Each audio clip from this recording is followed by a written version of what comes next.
Hey guys, Meteorologist Chris Tomer here with this Monday mountain weather update. My first stop, take a look at this sunrise up here, Winter Park. Imagine just, having your morning coffee there and sitting at Lunch Rock. That's the location here, and watching that morning sunrise.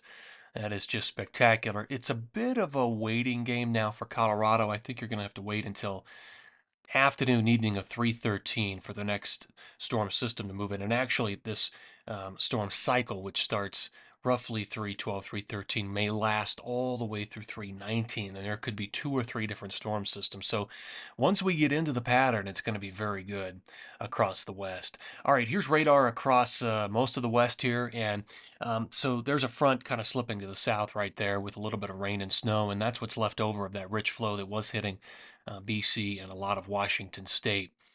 Up in the Northeast, a couple of snow showers, Maine, New Hampshire, Vermont. Another little clipper. You can see it coming close to Sault Ste. Marie out of Canada right there. I don't have much for the Northeast. I mean, even looking down the road in my forecast, very late 316, 317, I think it's going to be extremely warm and we could be looking at rain. Um, so I don't have a whole lot for the Northeast. All right, this is water vapor for the West. Oranges and reds are going to be your drier air in the low levels, your moistures and the whites and the blues. And here's a storm system. Now, this is kind of a cutoff low, and this will bring some moisture to Southern California and eventually the desert Southwest Four Corners, but it's going to disintegrate in a sense. Once it hits this big area of high pressure, it's going to sacrifice itself, but it will set up and kind of help break down that high for two additional areas of low pressure.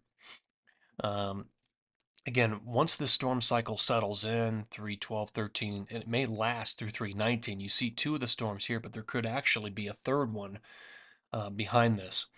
All right, here's my snow timeline. Best odds of snow for Big Sky, the Wasatch, the Tetons, Colorado, interior BC, the Pacific Northwest, Tahoe, and the Northeast. So I won't go through all these, but generally you can see the first two storm systems in a lot of these dates. Um, Heavy accumulations at Big Sky, 313 through the morning of 314. Second storm, 315, 316. Very similar timing. Maybe it's shifted a day or two for the Wasatch, Tetons, and in Colorado. In fact, in Colorado, I went ahead and put on the third storm, 318 and 319, with heavy accumulations. Interior BC, your next best shot of heavy snow accumulation, 312, 13, 14, and 15. So an extended period there, but a bit of a wait. What else do we got? Tahoe, we got a big period coming up.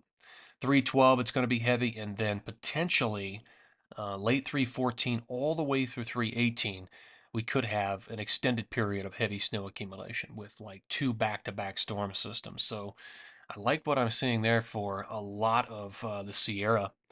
In the Northeast, there's that rain event, 316, 317. If that was all snow, that'd be a pretty big event, but right now it's looking warm. Let me give you an update on where we stand here for the season. Season to date snowfall, total snow for a lot of these ski areas. Alyeska is way up at the top at 541. These are all just major ski areas. Alta's at 401, so that last storm put them over 400. But I'll tell you what, right on their coattails is Jay Peak, Vermont at 399. What an astounding season it's been for Jay Peak. Unbelievable. Snowbirds there at 392. You know, Timberline, Jackson Hole at 366.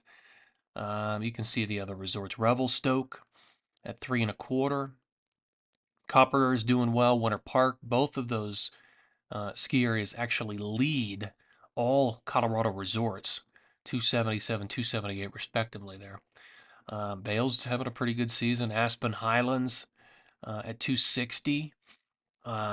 Thanks to the guys, Corey and Ryan at aspenweather.net for the info on Aspen Highlands, Snowmass, Ajax. Appreciate it. They run a great service there. Um, Loveland's doing really well, actually. 233 so far for the season. And again, we're really on the precipice of a pretty good storm cycle coming for a lot of these resorts. Tahoe, Taos, New Mexico, as expected, rough season um, with La Nina dominating most of the winter so far. Just kind of leaves that area drier. I'd love to see more down there, and you're going to get some additional snow. Let's drill down to Alta, Utah. All right, so this is the forecast mediogram effective about 9,000 feet. Dry today, dry tomorrow, and then dry for the first half of the 12th. Then we start to see that first storm system come in afternoon, evening of the 12th through the 13th, and probably the morning of the 14th. And so leading up to that, it's going to be warm. Today, 35 for the high. Tomorrow, 35, and then it's a little bit cooler, 31 on Wednesday. The winds really pick up on Wednesday in advance of that storm system. Looking at winds of probably 40 to 50 mile an hour as far as gusts out of the south-southwest. And the numbers will start to tick up, and you'll get the bulk of your accumulation on the 13th. So exciting. At least there's something to look forward to there.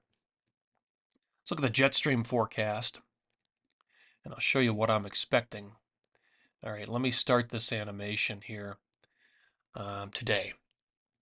All right, so you can see the cutoff low approaching California. What I'm looking for here, the jet stream is that area of wind, that high wind current up at about 30,000 feet. So when you get into the greens, the yellows, the oranges, especially the oranges and reds, that's your stronger winds up at 30,000. This is the guiding winds for these storms. You can see the cutoff low approaching California. That's the one that's going to kind of disintegrate as it runs into an area of high pressure. All right, so here's Tuesday. And on Wednesday, so that cutoff moves through the four corners, slides out into the central part of the country, and people in the central part of the country may not even notice it as it comes through. But look, here comes our big storm cycle.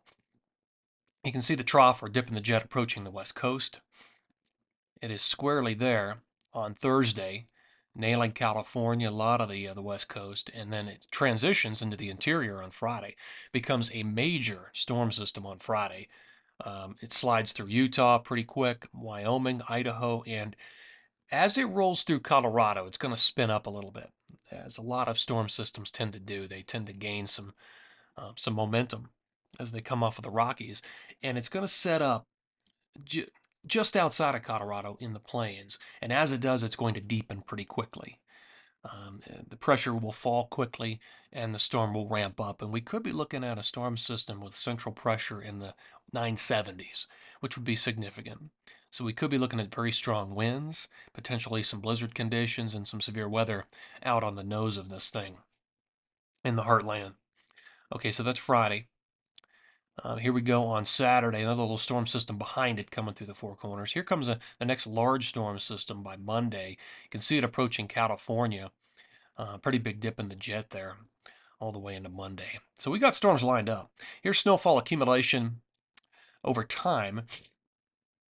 So on this, your light blues are under 3 inches, greens are 3 to 6, yellow is 6 plus, red's 10 plus. Start this early today, Monday, March 10th. There's your little bit of snow up in the northeast and some of that snow coming down through parts of the northern tier of states.